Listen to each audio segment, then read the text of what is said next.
എൻ്റെ പേര് നിമിഷ. ഞാൻ തൃശ്ശൂർ ജില്ലയിൽ നിന്നാണ് വരുന്നത്. വടക്കാഞ്ചേരി എന്ന് പറയും. ഞാൻ ഉടമ്പടി എടുത്തത് 2023 ജൂലൈ 28-നാണ്. ഞാനിവിടെ ഉടമ്പടി എടുക്കുന്നതിന് മുമ്പ് ഞാൻ ആദ്യം വന്നിരുന്നു. വന്നപ്പോൾ ഒരു അല്പവിശ്വാസം മാത്രമേ എനിക്ക് ഉണ്ടായിരുന്നുള്ളൂ. പക്ഷേ ഇവിടുന്ന് ഞാൻ പോകുന്നതിന് മുമ്പ് എനിക്ക് എൻ്റെ മനസ്സിൽ തോന്നിച്ചു ഞാൻ വീണ്ടും ഇങ്ങോട്ട് വരും. എന്നിട്ട് ഞാൻ വീട്ടിലോട്ട് പോയി. ഞാൻ സാക്ഷ്യങ്ങൾ കണ്ടു തുടങ്ങി. സാക്ഷ്യങ്ങൾ കണ്ടപ്പോൾ എനിക്ക് മനസ്സിലായി മാതാവ് ഇടപെടാതെ എൻ്റെ ജീവിതത്തിൽ ഇനി ഒരു രക്ഷയില്ല എന്ന് എനിക്ക് മനസ്സിലായി. ഞാൻ പിന്നെ ആഗ്രഹിക്കാൻ തുടങ്ങി ഇങ്ങോട്ട് വരാൻ. ഞങ്ങളുടെ അവിടെ നിന്ന് ഒരു വണ്ടിയിലാണ് കൃപാസനത്തേക്ക് വരാറ്. പിന്നെ എന്ന് മുതലാണോ ഞാൻ ആഗ്രഹിച്ചത്, അപ്പോൾ ഒന്നും എനിക്ക് വരാൻ പറ്റുന്നില്ല. അങ്ങനെ 3ാമത്തെ തവണ ഞാൻ ഇങ്ങനെ ആഗ്രഹിച്ച് കൃപാസനത്തിൽ വരണം, ഉടമ്പടി എടുക്കണം, അങ്ങനെ ആഗ്രഹിച്ചിരിക്കുന്ന സമയത്ത് ഞാൻ ആ വണ്ടി ചേട്ടനോട് ചോദിച്ചു, ചേട്ടാ നമ്മൾ നാളെ പോവല്ലേ എന്ന് ചോദിച്ചു. അപ്പോൾ ആ ചേട്ടൻ പറഞ്ഞു, മോളെ പോകാൻ പറ്റുമെന്ന് തോന്നുന്നില്ല, ആൾക്കാരായിട്ടില്ല, ആൾക്കാരായാലേ പോകാൻ പറ്റുള്ളൂ എന്ന് പറഞ്ഞു. ഞാനങ്ങനെ ഫോൺ വിളിച്ച് ആദ്യമായിട്ട് ഞാൻ എൻ്റെ ജപമാല സ്നേഹത്തോടെ ഞാൻ ചെല്ലാൻ തുടങ്ങി. 2ാമത്തെ രഹസ്യം എത്തിയപ്പോഴേക്കും ആളെന്നെ വിളിക്കുകയാണ്. എന്നെ വിളിച്ചിട്ട് പറഞ്ഞു, മോളെ ആളായി, നമുക്ക് പോവാം. അപ്പോൾ എനിക്ക് മനസ്സിലായി മാതാവ് എന്നെ കൃപാസനത്തിലേക്ക് വിളിക്കുന്നുണ്ടെന്ന്. അങ്ങനെ ഞാനിവിടെ വന്നു, ഉടമ്പടി എടുത്തു. ഉടമ്പടി എടുത്തിട്ട് മാതാവിനെയും കൊണ്ട് ഞാൻ വീട്ടിലോട്ട് പോയി. ആദ്യം മാതാവ് ചെയ്തത് എനിക്ക് ഭയങ്കര പേടിയായിരുന്നു. ഉടമ്പടി എടുത്തതിന് ശേഷം എനിക്ക് ആ പേടി ഉണ്ടായിരുന്നു. അപ്പോൾ ഞാനൊരു ദിവസം സ്വപ്നത്തിൽ കാണുന്നത്, മാതാവ് സ്വപ്നത്തിൽ നിന്ന് എണീറ്റിട്ട് ഞാൻ കാണുന്നതാണ് എൻ്റെ മേലെ കൂടെ ഒരു നീല പ്രകാശം എന്നെ പൊതിഞ്ഞിരിക്കുകയാണ്. അത് അപ്പം ഞാൻ അങ്ങനെ പറഞ്ഞു, മാതാവ് കൂടെ ഉണ്ടല്ലോ എന്ന് പറഞ്ഞ് ഞാൻ കിടന്നുറങ്ങണതാണ് കണ്ടത്. അപ്പം ഭൗതികമായിട്ടുള്ള എൻ്റെ നിയോഗങ്ങളെക്കാളും മാതാവ് ആദ്യം എനിക്ക് ചെയ്തു തന്നത്, എന്താ പറയുക, ദുഷ്ടൻ്റെ കെണിയിൽ നിന്ന് എന്നെ, അവൻ്റെ ഭരണത്തിൽ നിന്ന് എന്നെ പിടിച്ച് മാതാവിൻ്റെ മേലങ്കി കൊണ്ട് ആദ്യം പൊതിയാണ് ചെയ്തത്.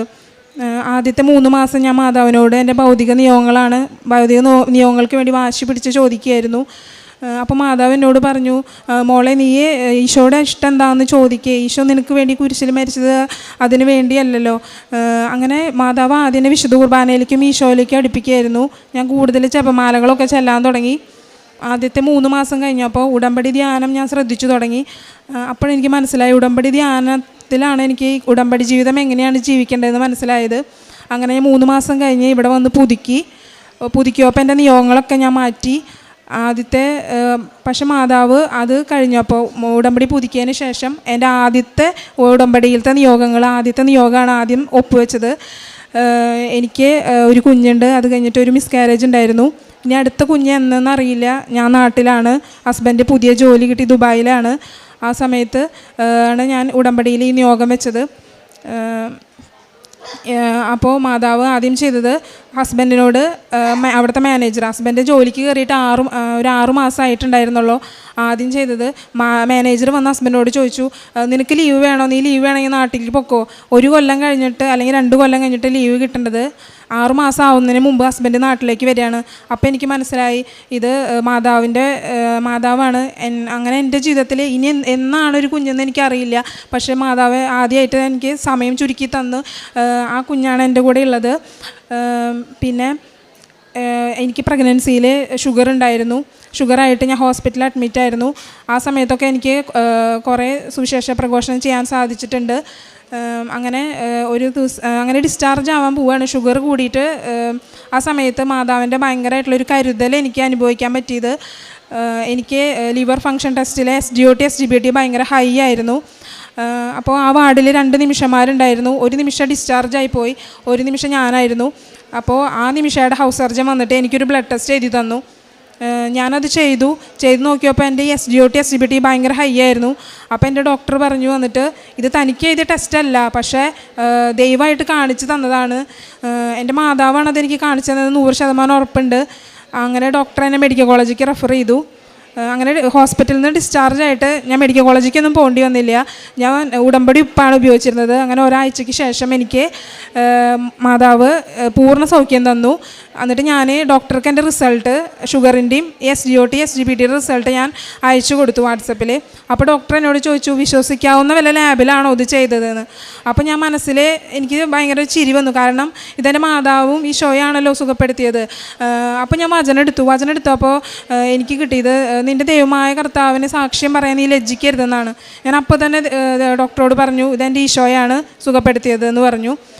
അങ്ങനെ ഉടമ്പടി തൈലം ഞാൻ പ്രഗ്നൻ്റ് ആവുന്നതിന് മുമ്പ് സാക്ഷ്യങ്ങളിൽ കേട്ട പോലെ പ്രഗ്നൻ്റ് ആവുന്നതിന് മുമ്പ് തന്നെ ഞാൻ വയറ്റത്ത് ഉടമ്പടി തൈലം പുരട്ടി പ്രാർത്ഥിക്കായിരുന്നു.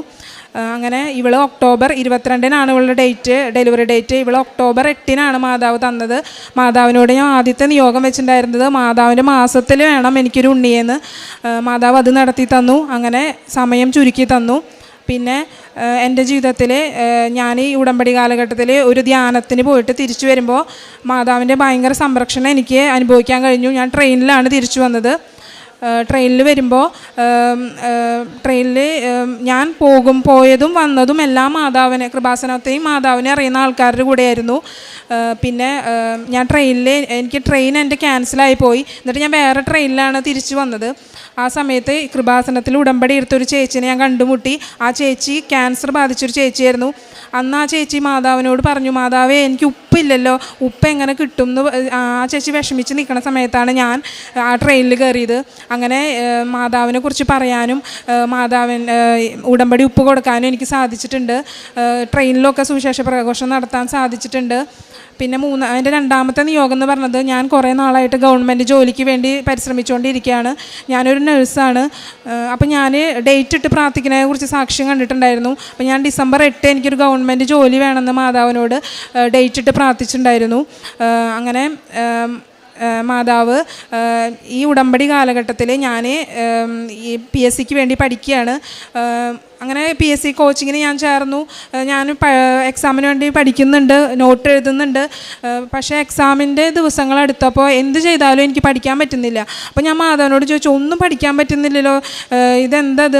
അപ്പോൾ മാതാവ് എന്നോട് പറഞ്ഞു, എൻ്റെ മകൻ മഹത്വപ്പെടാൻ വേണ്ടിയിട്ടാണിത് എന്ന് പറഞ്ഞു. അപ്പോൾ എനിക്ക് മനസ്സിലായി, ഇത് മാതാവിൻ്റെ ഗ്രേസ് കൊണ്ട്, not by merit but by the grace, മാതാവിൻ്റെ ഗ്രേസ് കൊണ്ടാണ് എനിക്ക് അന്ന് എക്സാം എഴുതാൻ പറ്റിയത്. ഞാൻ കാശ് രൂപം കൊണ്ടാണ് എക്സാമിന് പോയത്. ഉപ്പിട്ട് പ്രാർത്ഥിച്ചിരുന്നു. എക്സാം അപ്പോൾ എനിക്ക് ഭയങ്കര എളുപ്പമായിരുന്നു.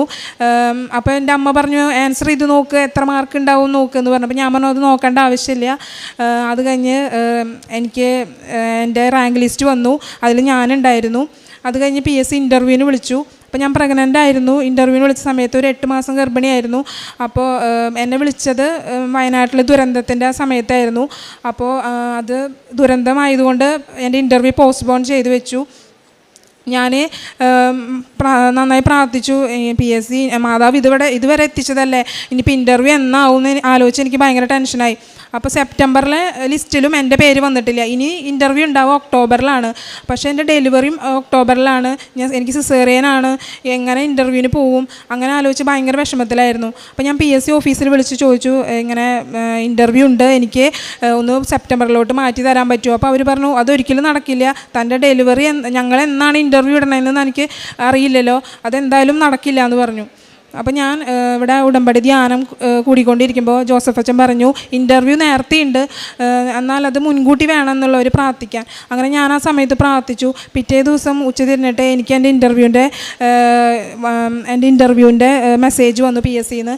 അങ്ങനെ ഇൻ്റർവ്യൂവിന് ഞാൻ പോയി. ഇൻ്റർവ്യൂവിന് പോയ സമയത്തും എനിക്ക് മാതാവ് എൻ്റെ സമയം ചുരുക്കി തന്നു. എനിക്കൊരു 11:30-12 മണിയാകുമ്പോഴായിരുന്നു ഇൻ്റർവ്യൂ. പക്ഷേ ഞാൻ ഡയബറ്റിക് ആയതുകൊണ്ടും ഞാൻ ഇൻസുലിൻ എടുക്കുന്നുണ്ടായിരുന്നു. അപ്പോൾ എനിക്ക് ടെൻഷനായിരുന്നു. പക്ഷെ അവിടെ ചെന്നു, അവിടെ എൻ്റെ കൂടെ കുറേ ഗർഭിണികളുണ്ട്. പക്ഷേ അവരെല്ലാം ഭയങ്കരമായിട്ട് നിർബന്ധിക്കുക, വേഗം കയറ്. അങ്ങനെ എനിക്ക് അവിടെയും സമയം ചുരുക്കി തന്നു. ഇപ്പം റാങ്ക് ലിസ്റ്റ് വന്നു. ഡിസംബർ 8 ഞാൻ ഡേറ്റ് ഇട്ട് പ്രാർത്ഥിച്ചത്. ഡിസംബർ 9 മാതാവ് എനിക്ക് എൻ്റെ റാങ്ക് ലിസ്റ്റ് വന്നിട്ട് 90ാമത്തെ റാങ്കോട് കൂടി എന്നെ അനുഗ്രഹിച്ചു.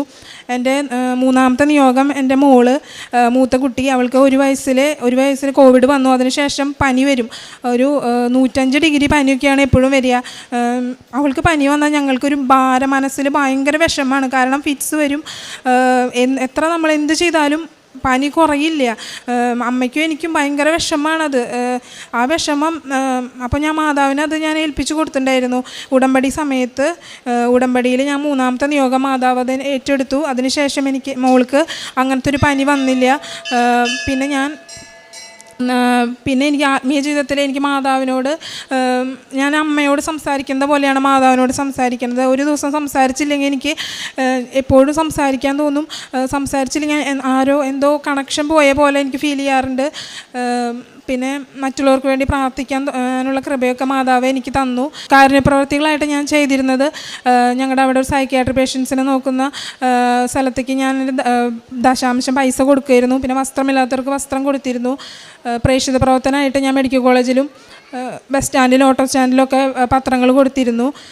പിന്നെ എനിക്ക് ഉടമ്പടി ധ്യാനമാണ് എന്നെ നയിച്ചിരുന്നത്. ഞാൻ എപ്പോൾ വീഴാൻ പോയാലും അത് എന്നോട് ഉടമ്പടി ധ്യാനത്തിലൂടെ അച്ഛൻ സംസാരിക്കുമ്പോൾ എനിക്ക് മനസ്സിലാവും എന്നോട് പറയുന്നത് ഈ കാര്യങ്ങളൊക്കെ കറക്റ്റ് ചെയ്യണമെന്ന് എനിക്ക് മനസ്സിലാവാറുണ്ട്. പിന്നെ ഉടമ്പടിയിലെ വചനങ്ങൾ, എനിക്ക് നിന്നോടുള്ള സ്നേഹം അചഞ്ചലമാണ്, എൻ്റെ സമാധാനം ഉടമ്പടിക്ക് മാറ്റം വരികയില്ല, നീ എനിക്ക് പ്രിയപ്പെട്ടവളും പ്രിയങ്കരിയും ബഹുമാന്യയുമാണ്, നിനക്ക് ഉപകരമായ ജനതകൾ, നിൻ്റെ ജീവനും ജനതകളെയും ഞാൻ നൽകുന്നു. ഈശോയുടെ കരുണയുടെ കുറേ വചനങ്ങൾ, ഇതെല്ലാം ഈശോ എനിക്ക് ഉടമ്പടിയിലൂടെ തരാറുണ്ട്. പിന്നെ ആ ട്രെയിനിൽ മാതാവിൻ്റെ ഭയങ്കര സംരക്ഷണത്തിന് ശേഷമാണ് ഈശോ എന്നോട് ബൈബിളിലൂടെ സംസാരിച്ചത്. ആ ഒരു അനുഭവം മാത്രം മതി എനിക്ക് ഈശോ എപ്പോഴും ജീവിക്കുന്നുണ്ട് എന്നുള്ള ആലോചിക്കാൻ വേണ്ടിയിട്ട്. ഇതൊക്കെ തന്ന എൻ്റെ മാതാവിനും ഈശോയ്ക്കും ഒരുപാട് നന്ദി ഞാൻ പറയുന്നു.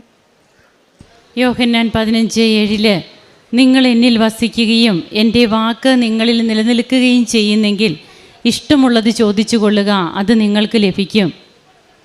നിമിഷ, സണ്ണി തൻ്റെ കുഞ്ഞുങ്ങളും അമ്മയുമൊക്കെ ആയിട്ട് വന്ന് ദൈവത്തെ മഹത്വപ്പെടുത്തുകയാണ്, തൻ്റെ ജീവിതം പ്രഘോഷിക്കുകയാണിവിടെ. എങ്ങനെയാണ് താൻ ഇന്ന് ഈ അൾത്താരയിൽ കയറി നിൽക്കുവാൻ തന്നെ ദൈവം അനുവദിച്ചത്, അതിന് താൻ എന്തൊക്കെയാണ് തൻ്റെ ജീവിതത്തിൽ ദൈവം തനിക്ക് നൽകിയ കൃപകൾ, തൻ്റെ കുഞ്ഞിൻ്റെ കാര്യവും, അതായത് മൂത്ത കുട്ടിക്ക് ശേഷം ഒരു അബോർഷനാകുന്നു, പിന്നീട് ഇനി എന്നൊരു കുഞ്ഞ് എന്നുള്ളത് തന്നെ സംബന്ധിച്ച് അത് ഇനി നീണ്ടുപോകുമോ എങ്ങനെയെന്നറിയില്ലാത്ത ഒരവസ്ഥയിലൊക്കെ ഹസ്ബൻഡ് ജോലിക്കായിട്ട് പോകുന്നു. ഈ മകള് നാട്ടിലാണ്. എങ്ങനെയാണ് അവിടെ അമ്മ ഇടപെടുന്നത്? അതായത് ഈ മകൾ ഓരോന്നിലും പറഞ്ഞു ടൈം ഷോർട്ടനിങ്, ജീവിതത്തിൽ ഇനി കുറേ നാൾ കാത്തിരിക്കേണ്ടി വരുമോ എന്നുള്ള ആ ഒരു ചിന്ത വരുമ്പോൾ തന്നെ അവിടെ അമ്മ എങ്ങനെ ആ കാര്യങ്ങൾ വ്യക്തമാക്കി ക്രമീകരിക്കുന്നു. അതായത് നാം ഓരോ കാര്യങ്ങൾ പറയുമ്പോൾ നമ്മുടെ തോളോട് തോൾ ചേർന്ന് അമ്മ ഇങ്ങനെ നിൽക്കുകയാണ്, നാം പറയുന്നതൊക്കെ കേട്ടുകൊണ്ട്. ഇതൊക്കെ തന്നെയല്ലേ ഈ അനുഭവ സാക്ഷ്യങ്ങളിലൂടെയൊക്കെ നമുക്ക് വ്യക്തമാകുന്നത്. അങ്ങനെ മനസ്സിലെ ആഗ്രഹം അതാരോടും പറഞ്ഞൊന്നുമില്ല, പക്ഷേ പറഞ്ഞത് ഒരാളോടാണ്. ആ ആളോട് സംസാരിച്ചില്ലെങ്കിൽ എനിക്ക് ഒരു ടച്ച് ഇല്ലാത്ത പോലെ തോന്നുന്നു എന്നാണ് ഈ മകൾ പറഞ്ഞത്. അതായത് പരിശുദ്ധ അമ്മയോട് താനിപ്പോൾ സംസാരിക്കുന്നുണ്ട്. അമ്മയോട് സംസാരിക്കാതെ ഒരു ദിവസം പോലും എനിക്ക് കടന്നു പോകാൻ സാധിക്കുന്നില്ല. അത്രയേറെ അമ്മയുമായിട്ടുള്ള ഒരു വ്യക്തിബന്ധം, ഈ ഒരു വ്യക്തിബന്ധം തന്നെയാണ് ഉടമ്പടി പ്രധാനമായിട്ടും ഉടമ്പടി ജീവിതത്തിലൂടെ നമുക്ക് വേണ്ടത്. ഭൗതികമായിട്ടുള്ള തൻ്റെ കുറേ കാര്യങ്ങൾ അത് 3 മാസത്തോളം പ്രാർത്ഥിച്ചു. എന്നാൽ അമ്മ എനിക്ക് പറഞ്ഞു തന്നു നീ എന്താ പ്രാർത്ഥിക്കേണ്ടതെന്ന്. അങ്ങനെ ഈ മകള് പിന്നീട് തൻ്റെ നിയോഗങ്ങൾക്കല്ല പ്രാധാന്യം കൊടുത്തത്, ദൈവവുമായിട്ട് താൻ ചെയ്യേണ്ട, അതായത് ചെയ്തിരിക്കുന്ന ഉടമ്പടി, ഈ അമ്മയാണ് മധ്യസ്ഥ. അമ്മയുടെ മധ്യസ്ഥതയിൽ കർത്താവുമായി ചെയ്തിരിക്കുന്ന ഉടമ്പടിയിൽ ആ വാക്ക് പാലിക്കണം. ഉടമ്പടിക്ക് കർത്താവിന് കൊടുത്ത വാക്ക് അവൻ പറയുന്നത് പോലെ ചെയ്യുക എന്ന് അമ്മ പറഞ്ഞിട്ടുണ്ട്. അതനുസരിച്ചുള്ള ഒരു ജീവിതം, അതാണ് പിന്നീട് അങ്ങോട്ട് നമുക്ക് കാണുവാൻ കഴിയുക. അങ്ങനെയാണ് ഈ മകൾക്ക് തൻ്റെ ജീവിതത്തിൽ തനിക്ക് കുഞ്ഞിനെ ലഭിക്കുന്നു. അതുപോലെ ഒരിക്കലും, അതായത് ഹസ്ബൻഡ് വരുന്നതിന് 2 വർഷമെങ്കിലും 1 വർഷമെങ്കിലും മിനിമം എടുക്കും. എന്നാൽ മാനേജർ എന്ത് പറയുന്നു? ഇതൊക്കെ വളരെ നിസ്സാരമായി കാണുന്നവർക്ക് അത് നിസ്സാരം തന്നെയാണ്. എന്നാൽ എന്തിലും ദൈവത്തിൻ്റെ ഒരു കയ്യൊപ്പ്, അത് ഉടമ്പടി എടുത്തതിന് ശേഷം ഒരു ദൈവ പൈതലിന് തോന്നുന്ന കാര്യം മാത്രമാണ്. അതൊരു തോന്നലല്ല, അതൊരു ബോധ്യമാണ്. ആ ബോധ്യമാണ് നിമിഷയ്ക്ക് കിട്ടിയത്. അതിൽ നിമിഷ അഭിമാനിക്കുന്നു. അതുകൊണ്ട് തന്നെയാണ് ദൈവത്തെ മഹത്വപ്പെടുത്തുന്നതും. പിന്നീട് തൻ്റെ ജീവിതത്തിൽ തനിക്ക് കിട്ടിയ ദൈവ സാന്നിധ്യം, എങ്ങനെയാണ് പരിശുദ്ധ അമ്മ തനിക്ക് അകാരണമായിട്ട് തന്നെ പിടികൂടിയിരുന്ന ഭയം, അമ്മയുടെ നീല അങ്കി കൊണ്ട് തന്നെ പൊതിഞ്ഞ ഒരു അനുഭവം. അതുപോലെ ഈശോയെയും അമ്മയെയും ഒക്കെ തനിക്ക് സ്വപ്നത്തിൽ തനിക്ക് കാണുവാനായിട്ട് കഴിയുന്നു. ആ ഒരു അനുഭവം തനിക്ക് കിട്ടുന്നു. അങ്ങനെ ഡേറ്റ് ഇട്ട് പ്രാർത്ഥിക്കുകയും തൻ്റെ PSC എക്സാമിൻ്റെ കാര്യം, പിന്നീട് റാങ്ക് ലിസ്റ്റിലൊക്കെ എങ്ങനെ വരുന്നു, ഇൻ്റർവ്യൂവിൻ്റെ കാര്യമുണ്ട്.